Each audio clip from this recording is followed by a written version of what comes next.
নমস্কাৰ নিউজৰ বাতৰিলৈ স্বাগতম জনাই ষ্টুডিঅ'ৰ মজিয়াত মহিপাল দাস চাওক আজিৰ বাতৰি ভগৱান শ্ৰী শ্ৰীকৃষ্ণৰ জন্মাষ্টমী উপলক্ষে যোৰহাটৰ মেলেং মেটেলিৰ শংকৰী কলাকৃষ্টি বিকাশ কেন্দ্ৰৰ শাখা কাৰ্যালয় আৰু পালনাম থানত এটি বৃহৎ কাৰ্যসূচীৰে উদযাপন কৰা হয় শ্ৰী শ্ৰীকৃষ্ণৰ পবিত্ৰ জন্মাষ্টমী নিউজ ডাইৰেক্ট ৰিপৰ্ট সমগ্ৰ অসমতে উৎসাহ উদ্দীপনাৰে পালন কৰা হ'ল ভগৱান শ্ৰীকৃষ্ণৰ পবিত্ৰ জন্মাষ্টমী ৰাজ্যৰ সকলো নামঘৰ সত্ৰ কীৰ্তনঘৰ আদিকে সজাই তুলি স্বৰ্গপুৰীৰ ৰূপ দিয়া হৈছে ৰাজ্যৰ প্ৰতিটো স্থানত ভক্তসকলৰ সমাগমেৰে এক বিশেষ ভক্তিময় পৰিৱেশৰ সৃষ্টি হৈছে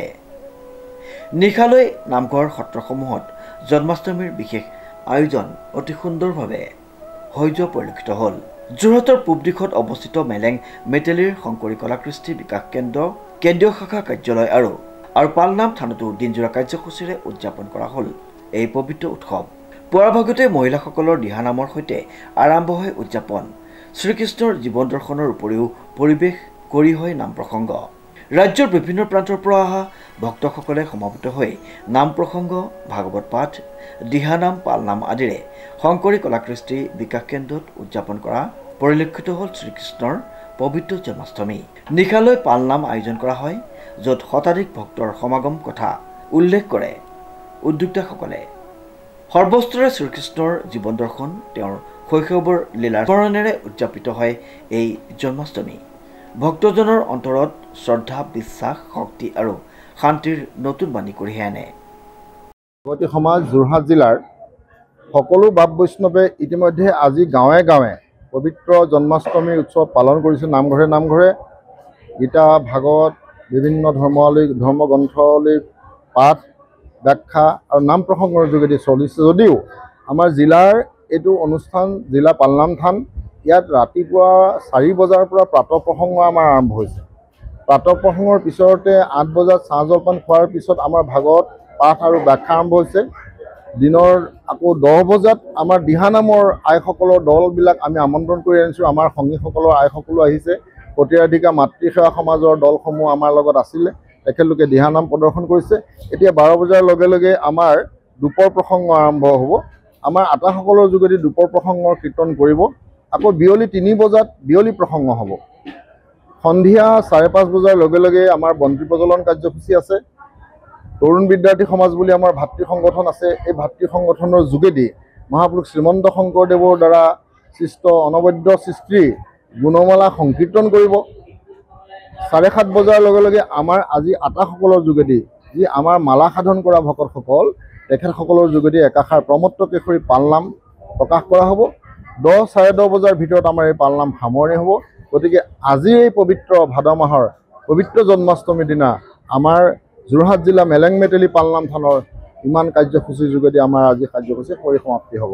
ভকতসকলৰ কাৰণে কৃষ্ণৰ নাহি জন্ম তোমাৰ তথাপি জন্ম ধৰা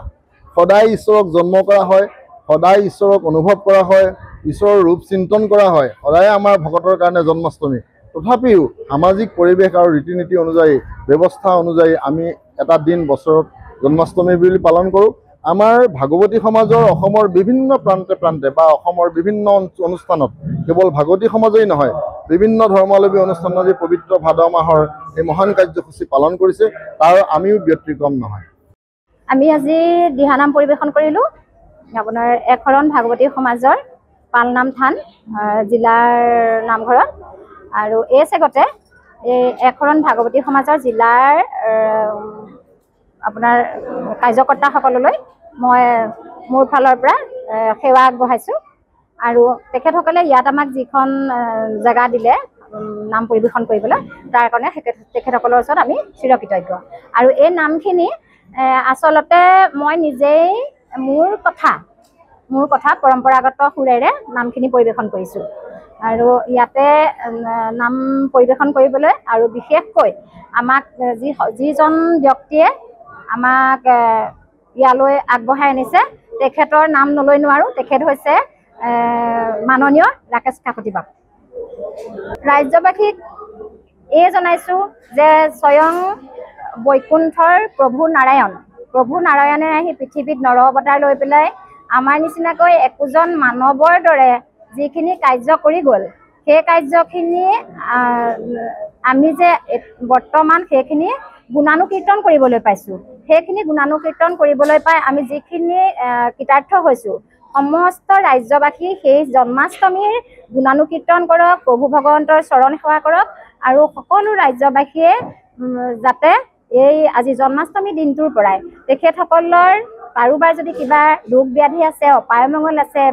সকলোখিনি দূৰ হৈ পেলাই যাতে গোটেই আকৌ নতুন অহা বছৰটো যাতে সুখে শান্তিয়ে সকলোৱে থাকিব পাৰে, তাৰ বাবে সকলোকে মই প্ৰভু ভগৱন্তৰ ওচৰত সেৱা জনাইছোঁ আৰু ৰাজ্যবাসীলৈ শুভেচ্ছা জনাইছোঁ। ডিজিপ বৰাৰ ৰিপৰ্ট, নিউজ নাও।